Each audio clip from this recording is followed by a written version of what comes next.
Hello, I'm Narendra, and today I'm going to discuss a very interesting subject. It's about the weapons you find our gods and goddesses they hold in their hands. You see, many weapons are there.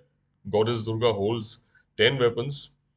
So, if you thought that those weapons are just random, they're not random.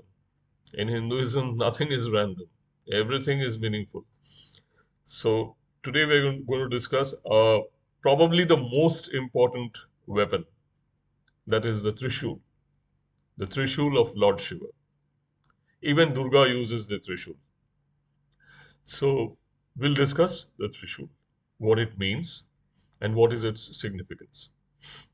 Now, we all know that Shiva is the god of destruction. So, it's natural that he would be holding some weapon in his hand to carry out his work of destruction. And he's associated with death. That is why Shiva stays in the crematorium grounds. He sits there in the crematorium grounds because he's associated with death, just as Brahma is associated with creation and life. So, Trishul being used for destruction and death, that is understandable. But the Trishul signifies destruction in a much subtler sense. It has metaphysical connotations. I'll go into that. You see, the Trishul has 3 points. If you just want to kill someone, a spear is enough. Why the trident? Trishul, why do we need 3 points for that? That is because three is a very, very, very significant number in Hindu metaphysics. I'll go into that. You remember in the Mudra video. If you have not seen that video yet, I would request you to see that one about the mudra. There I had discussed about Jnana Mudra, and there these three fingers. I explained the significance of these three fingers. The fingers pointing upwards. So the significance of three. You see, the way we experience our life, there are three aspects in our experience. Suppose I am experiencing a tree, I'm perceiving a tree. There are three things in that perception. One is the subject, that's me. One is the tree, that's the object, what I am perceiving. And this experience which connects the subject and the object. This is perception.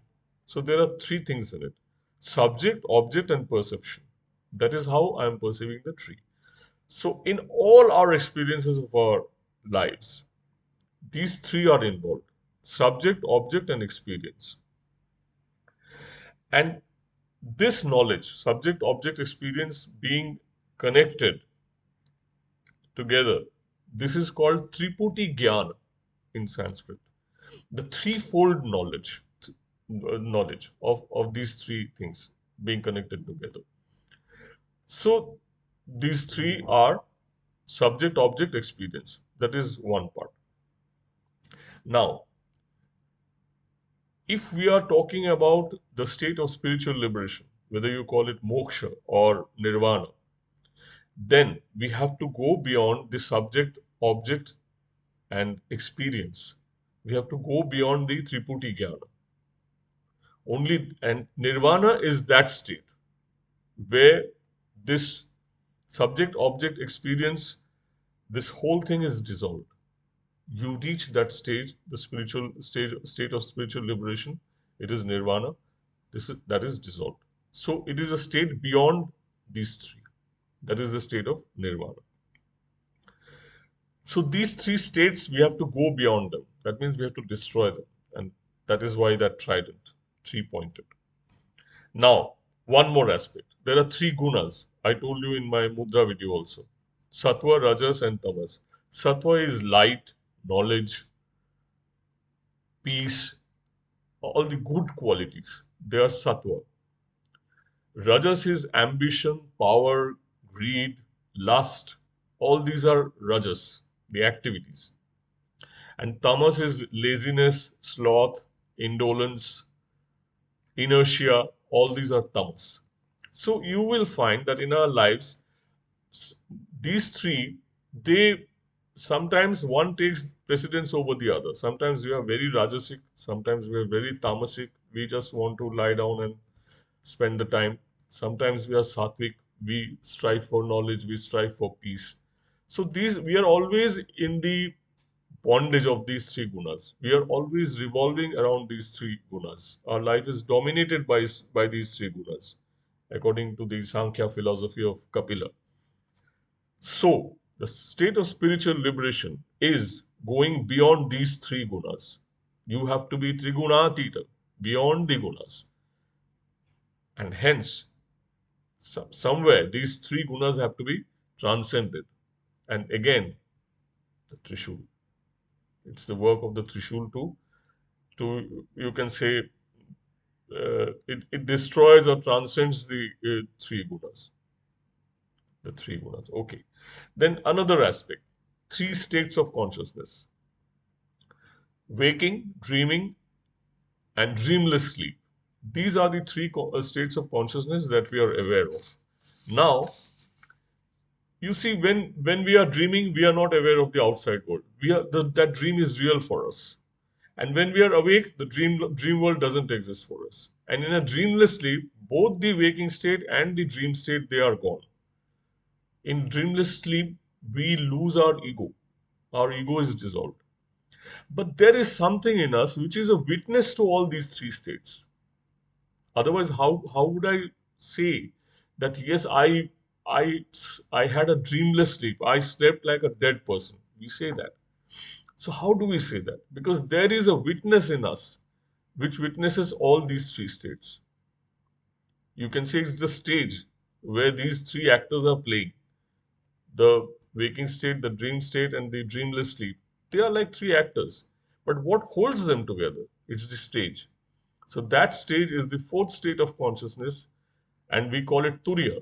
Turiya simply means fourth. That means it is the fourth state, which is a witness to all this. So unless these three states are transcended, we cannot reach the state of Turiya. So, Trishul, try it. Taking care of these three states, going beyond that. And again, our personality consists of three levels: body, mind, and intellect. Body, physical body, okay. Sense organs, and indriya jnana, that is the body. Mind is emotions. By mind, I mean emotions, all our emotions. And by intellect, I mean the rational faculty, uh, our discrimination, judgment, rationality. That is the intellect. So these are the three layers of our personality: body, mind, and intellect. Again, you remember that mudra thing. We have to detach our ego from these three layers of the ego, the layers of the personality. So again, unless we go beyond the three levels of body, mind, and intellect, we cannot achieve self knowledge or moksha or nirvana or liberation or whatever. So, three.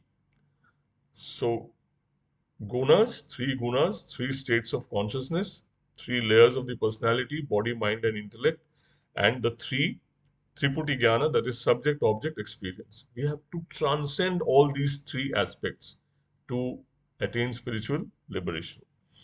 And Trishul is the means to do it. And Trishul, you can say it, the threefold power of Shiva.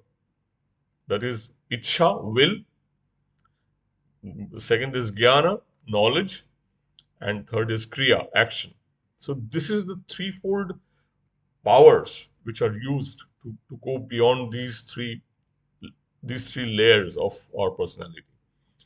We are tied to material existence, and we are not able to experience nirvana because we are under the spell of these three aspects. Always we are under the bondage. And Trishul is what can take us to that transcendental dimension beyond these three. So, moksha or nirvana or bodhi, whatever you say, that can be achieved only when we are able to go beyond the three aspects or three layers of our personality and being. So these the destruction of these three layers, which is done through the Trishul. So Shiva, he basically releases us from the bondage of these three. Shiva, that is why Shiva holds the Trishul in his hand, because he liberates us from the thraldom of the three. Trishul, the trident, the most powerful weapon amongst all the other weapons which the gods and goddesses hold. Thank you very much for watching.